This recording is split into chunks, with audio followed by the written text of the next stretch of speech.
neutrality issue, and this is a huge issue.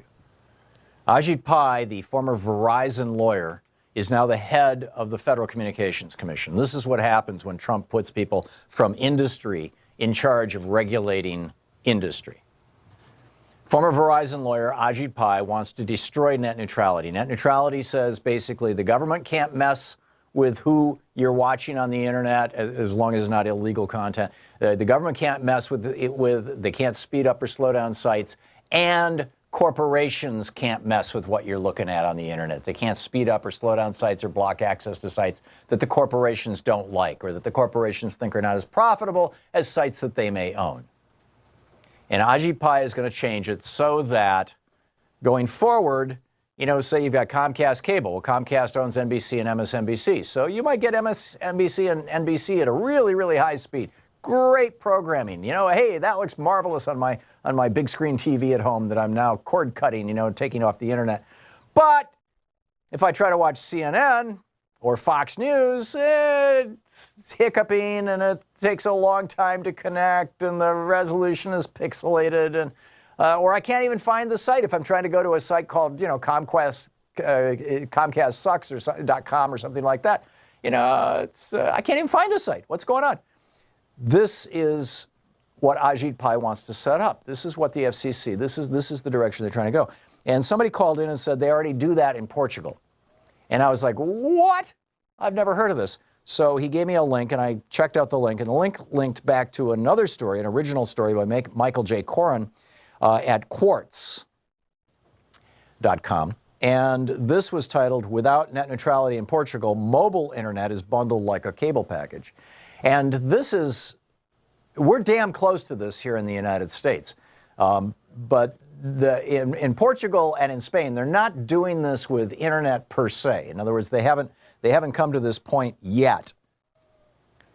But they do it with mobile services.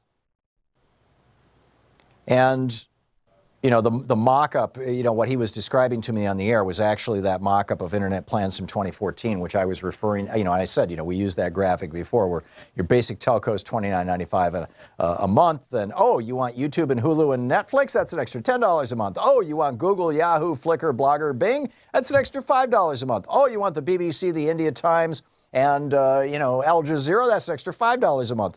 Oh, you want CNN, MSNBC, and Fox News? That's an extra $5 a month, the news channels.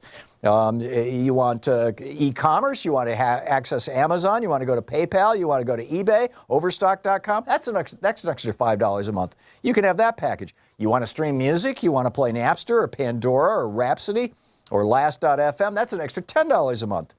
And, you know, the one they don't have on here that I always include, because it's such a big business on the internet, even though nobody ever talks about it, is, oh, you want porn? That's an extra $20 a month. I mean, whatever it may be, this is how it works.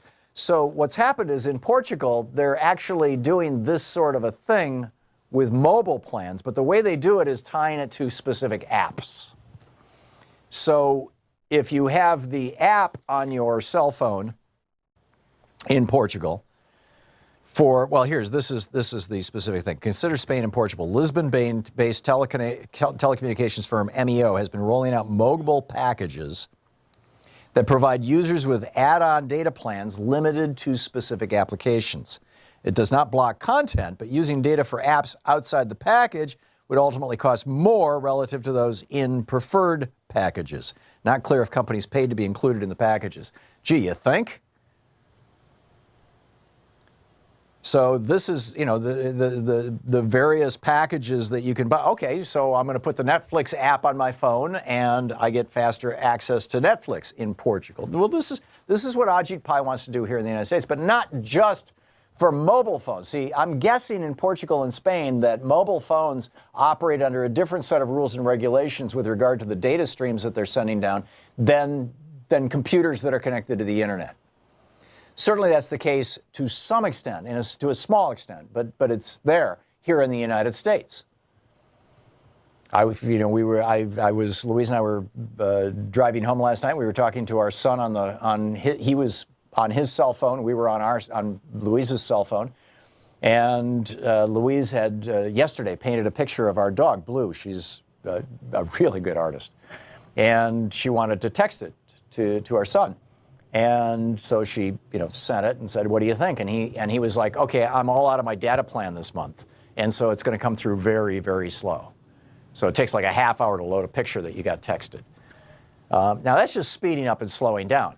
But wait until that gets applied not to, hey, I ran through my data plan, but instead to, oh, your internet service provider basically saying to you, oh, you wanted to watch video on YouTube? Well, that's going to cost extra. This is the direction it's going. But anyhow, I wanted to share that with you just to clarify.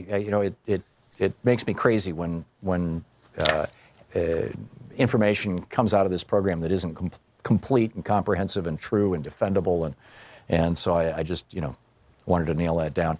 Brian Fung in today's Washington Post: federal regulators unveiled a plan today that would give internet providers broad powers to determine what websites and online services their customers can use and see. Now just think about that for a minute. Do you really want Verizon, AT&T, and Comcast, depending on which one you have, or T-Mobile or Sprint, do you really want them to determine which websites you may visit? Or how well or fast they load? Do you really want them to determine whether or not you can run a website?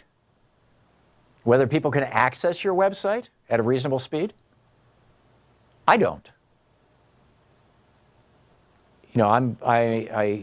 I defend capitalism from time to time on this program, although I've regulated capitalism, but this is beyond the pale. The internet is part of our information commons. It's also part of our communication commons. And as such, it should be considered a utility. It should be, I have no problem with companies providing us with the internet for a profit, just like any utility. I'm not saying they can't make money. What I am saying is that they shouldn't be able to expand their profits, which are considerable. These are companies that are making billions of dollars a year, to expand their profits by diminishing what we can do on the internet. I think this is just wrong. So Ajit Pai says, oh, all we're going to do is prevent the government from micromanaging the internet. His phrase, micromanaging the internet. That is complete BS. The government is not micromanaging the internet, never has micromanaged the internet, and that's what net neutrality is all about, is that there will be no micromanaging of the internet, not by government and not by corporations. The internet is open and free. That's what net neutrality means. Everybody has an equal shot. If you just invented a new product, if you just invented a new website, you just came up with a brilliant new idea, you put it on the internet, everybody on earth, well, except in China and in other countries that censor the internet, that do to the internet for political purposes what Ajit Pai, the former Verizon lawyer who now runs the FCC, wants to do so that Verizon can make more profit. And that would be by blocking your access to websites owned by, say, Verizon's competitors, or slowing you down, or speeding up their own content, or going to pretty much everybody on earth, say ThomHartmann.com, who's got a website, and we've got a very active and vigorous website, and saying, oh, you want people to be able to see your website in real time? That's going to cost you an extra $20,000 a year. And, maybe our website could deal with that. I think it would be a hell of a challenge, but I can tell you a lot couldn't. An awful lot couldn't. This is the brave new world, and we've got to get active about this. You need to be calling your members of Congress right now and saying, say yes to net neutrality and no to the FCC. This is the Thom Hartmann Program. Ajit Pai represents a clear and present danger to free and open public political discourse, in my humble opinion.